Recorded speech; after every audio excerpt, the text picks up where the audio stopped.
Fatal Mistake by E.S. Wynne. She'd run the conversation through her brain 1,000 times. The calculations were off, she'd tell him. It wasn't my fault. But none of that would matter. Dr. Latimer was as ruthless and cold as the corporation that funded his work. There was a special dread that crept into her hackles at the thought of the friar he kept strapped to his hip, sitting there like some sidearm of a bygone age. The memory of his cruel half-smile haunted her, the sadistic joy that bloomed across his face every time he pulled that narrow black cylinder from its holster-like clip and mercilessly dispatched another VAT assist. Men and women whose only crimes had been in the mistakes they'd made, the calculations they'd let slip past them, and into the gene sequencers they were responsible for maintaining. The same mistakes she'd sworn she'd never make. The same mistake I've just made. She tried not to think of the ominous lack of noise the friar made as it worked, the way eyes crossed and mouths fell slack as a sudden flux of pinpoint radiation dissolved brain tissue with mechanical efficiency. But the thoughts came anyway. Even the disposal would be ungraceful. Just another piece of broken bioorganic labware to be thrown in the nanorecyclers, another clone position to fill with another clone worker. Don't think about it.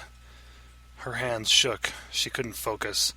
The behavioral gene splicers they'd wired into her DNA had made her want to finish her work, to check on her other charges, to overachieve and be dog-pack loyal to Latimer no matter how pointless it was.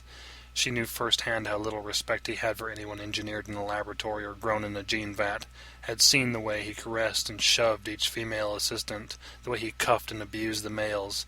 But tinkerers like Latimer had designed clones like her, and they had done it flawlessly. There wasn't an ounce of fight, indignation, or self-respect left in her or her brethren. It had been men like Dr. Latimer that had bred it completely out of them, leaving only fear and dread behind to keep them in check. But there was always a chance he might decide to spare her. She still had to try. As a clone, her brain had been specially honed to spot inconsistencies, variables, lapses in patterns, and she'd found one in the whole equation, a narrow fissure of chance wedged between the point where flawed product like herself usually locked up in heart-frozen dread, and the moment when Latimer turned his fryer on them and ended their fears in the sizzling instant it took their minds to simmer into soup. None of the clones that had failed before her had ever approached him directly.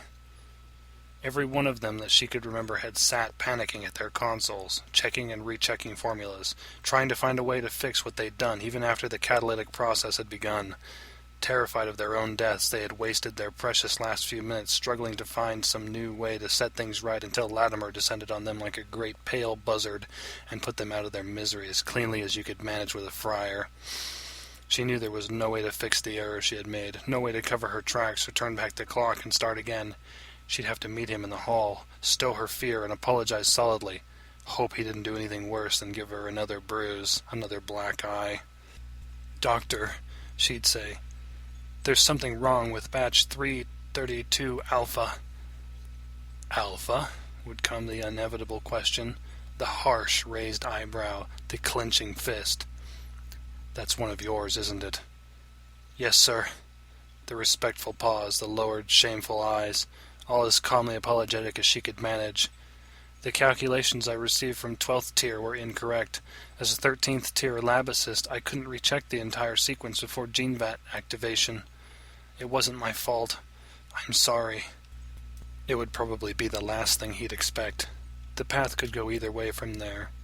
In one possible future he might smile and lead her back into the lab, maybe slap or beat her before he set her down at her workstation and management overrode the vat into a purge cycle, making it ready and clear for its next set of calculations. She might live to see another day, might be the first of Dr. Latimer's lab assists to survive losing an entire vat's worth of experimental clone embryos. But then he might simply dispose of her right then and there in the hallway. If she'd learned anything in her 2 short years out of the gene vat, it had been that there was no place for flawed product in Latimer's laboratory. Not even the consoles were spared his wrath. The instant they started getting twitchy, they were promptly wiped. Repeat offenders were scrapped on the spot. "Stop it. Get up. He'll be here any minute. I could have seconds to live." "Something wrong, dear?" She cringed, felt the cold, talon-like hand of the doctor clasp her shoulder in its bony grip. Her eyes flicked reflexively to the console's chronometer. 10:05, end of faculty coffee break. Running the conversation through her mind, dreading the very moment that had snuck so stealthily up on her had cost her the precious few minutes she'd had. She turned, glanced up, met Latimer's cold, frozen eyes. Her mouth was dry, tongue paralyzed. Now or never. Speak. Doctor, sir. She paused, swallowed against the hard knot in her throat. There's been an error.